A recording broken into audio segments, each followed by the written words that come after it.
জিএফে ধকা দিলেও বাইককেইটা ধকা নিদিয়ে সেইটো মেইন কথা সো হে বন্ধুসকল উভতি আহিলোঁ আৰু এটা নতুন ভিডিঅ'ৰ লগত তো মই যে কৈছিলোঁ যে MT-15 BS6ৰ ৰিভিউ দিম বুলি সো এয়াই এইটো ভিডিঅ'টো তো শেষলৈ বনি থাকক কি ৰিভিউ দিওঁ মানে কি কওঁ কি নকওঁ আৰু ইয়াৰ অ'নাৰে মানে কি কয় মানে কি বেয়া পালে কি ভাল পালে বাইকৰ বিষয়ে চব কম তাৰমানে পূৰা একদম একফালে কণাটো কণা মানে যিমান যত চব কৈ দিম এই বাইকখন 2020ত কিনাটো ভালনে বেয়া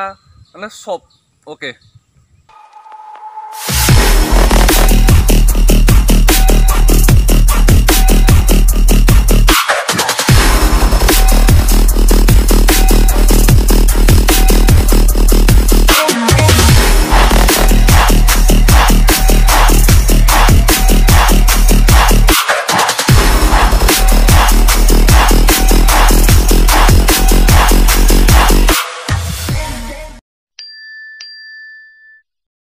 বন্ধুসকল যদি মই কথা কওঁ ইয়াৰ ইঞ্জিনৰ তেন্তে 155cc liquid cold 4 stroke SOHC 4 valve single cylinder engine দিয়া হৈছে 6টা গিয়াৰৰ লগত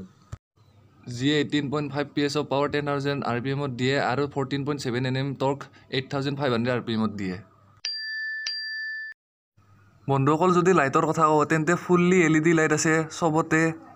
তাৰপিছত যদি পিছৰ লাইটৰ কথা কওঁ তেন্তে LED টেইল লেম্প আছে কিন্তু ইণ্ডিকেটৰ কেইটা LED নহয়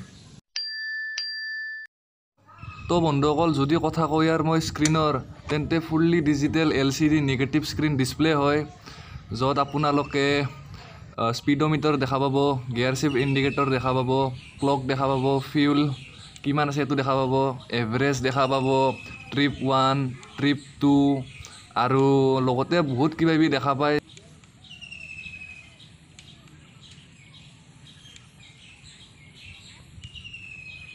তো লগতে ইঞ্জিন কিল সুইচ দেখা পাই আছে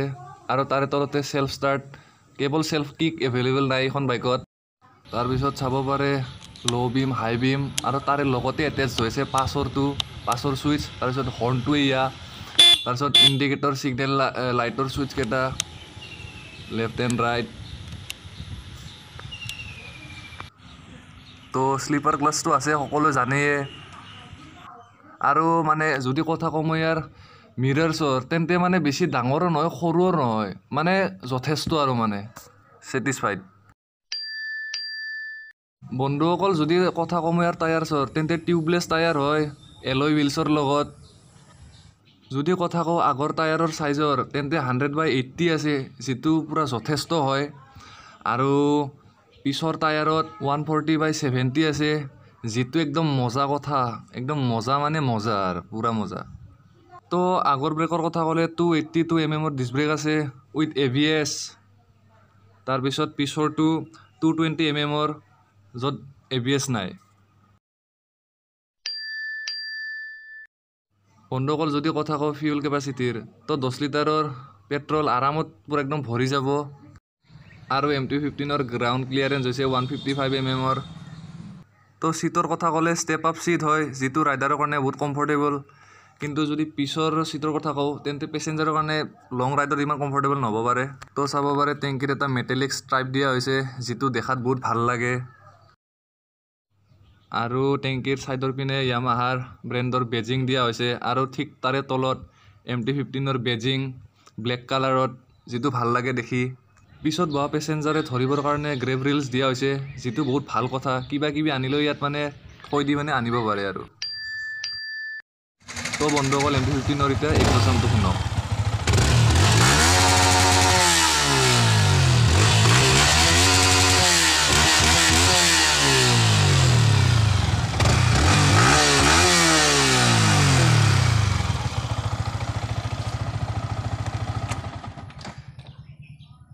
ৰিভিউটো দিলোঁ কমপ্লিট কি আছে কি নাই যদি কিবা ৰৈ গৈছে কৈ দিব কমেণ্ট বক্সত সো বৰ্তমান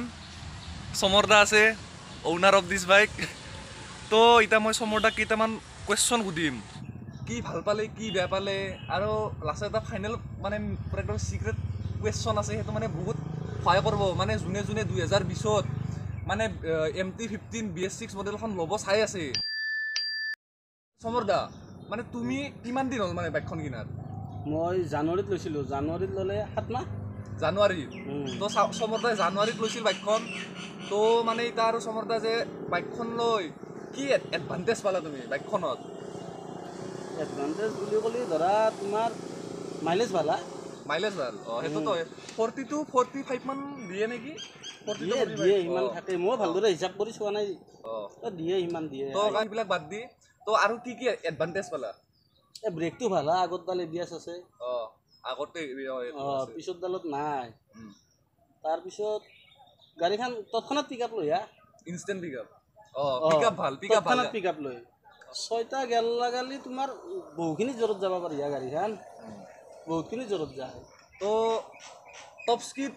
স্পীড কিমান গৈছা মানে তুমি মই 105 110 চলাইছোঁ তো মানে গুৱাহাটীৰ পৰা অহা যোৱা কৰি থাকে কামত তো তাতে আহিলে পুৰা দিয়ে আৰু চ' সমৰদা আৰু ডিছএডভান্টেজ কি পালা ডিছএডভান্টেজ মানে কি বেয়া পালা বেয়া পোৱা নাই মই বাইকখন ভালেই পাইছোঁ কাৰণ মই আগতেও ধৰা 2-3খনমান চলালোঁ যদিও এইখন অলপ বেলেগ পালোঁ মানে বেলেগতকৈ অলপ বেলেগ পালোঁ বাইকত তো এনে মানে একো বেয়াই পোৱা নাই মানে ইমান দিন যে চলালা মই একো বেয়া পোৱা নাই তো বন্ধুসকল চাব পাৰে সমৰদাই আজিলৈকে যিমানবাৰ চলাইছে মানে এবাৰো বেয়া পোৱা নাই মানে সমৰদা বাইকখন যে কিনিলা পস্তালা নে ভাল কৰিলা কিনি মই সেইটো ক'ব নোৱাৰিম নবা সেইটো অলপ মুস্কিল হয় তোমাৰ হেৰি হ'ল কি কয় যিকোনো বস্তুৱে ধৰা অলপ চাফ চিকুণ কৰি টাইমত মোবিল চবিল চেঞ্জ কৰি থাকিলে ভাল এইখনৰ এনে কোম্পানী 3000ত মোবিল চেঞ্জ কৰা সিহঁতৰ মানে ছাৰ্ভিচ বুকটো হিচাপত আছে মই অলপ সোনকালে কৰি থৈ দিওঁ আৰু চেঞ্জ প্ৰেছে মই ঘৰতে কৰোঁ নিজে অলপ কিবা টুকটাক লাৰোঁ মই গাড়ীখনৰ কিবা কিবি জানো তো মই ভাবোঁ চবেই যদি চব বস্তুৱে চাফ চিকুণকৈ ৰাখি সময়মতে হেৰিটো কৰি থাকে তো তাৰ নিশ্চয় ভালেই থাকিব তো গাইজ এটা কথা মন কৰক সমৰদাই কৈছে আজিলৈকে এটাও প্ৰব্লেম পোৱা নাই মানে একো প্ৰব্লেম পোৱা নাই কাৰণ সমৰদাই মানে সময়ে মেইনটেনেন্সটো কৰি থাকে সেইটো আপোনালোকে সেইটো কথাটো মন কৰক সমৰদাই মাত্ৰ ক'ল যে ছাৰ্ভিচিঙৰ অলপ আগতে মানে একদম ভাল কৰি দিয়ে মানে বাইকখন পৰা ছাৰ্ভিচিং দিয়ে তো সেইটো এটা কাৰণ যে সমৰদাই আজিলৈকে একো প্ৰব্লেম পোৱা নাই এটা কথা জিএফে ঢকা দিব পাৰে এমটি নিদিয়ে সেইটো প্লাছ পইণ্ট জাষ্ট মানে ভালকৈ ৰাখক সেইটোৱে কথা মেইনটেনেন্সটো মেইন যদি মেইনটেনেন্স ভাল পুৰা চাট দিব একো ঢকা নিদিয়ে বাইকখনে আপোনাক চ' আজিৰ ৰিভিউটো সেইটোৱে যদি ভাল লাগিলে চেনেলটো ছাবস্ক্ৰাইব কৰিব আৰু কাষতে থকা বেল আইকনটো ক্লিক কৰি দিব আৰু পাৰিলে লাইক কমেণ্ট শ্বেয়াৰ যি পাৰে চ' আমি আজি আমাৰ ভিডিঅ'টো ইয়াতে সমাপ্ত কৰিলোঁ তাৰপিছত আগলৈ আৰু আহি আছে বহুত কিবা কিবি ইণ্টাৰেষ্টিং চ' বাই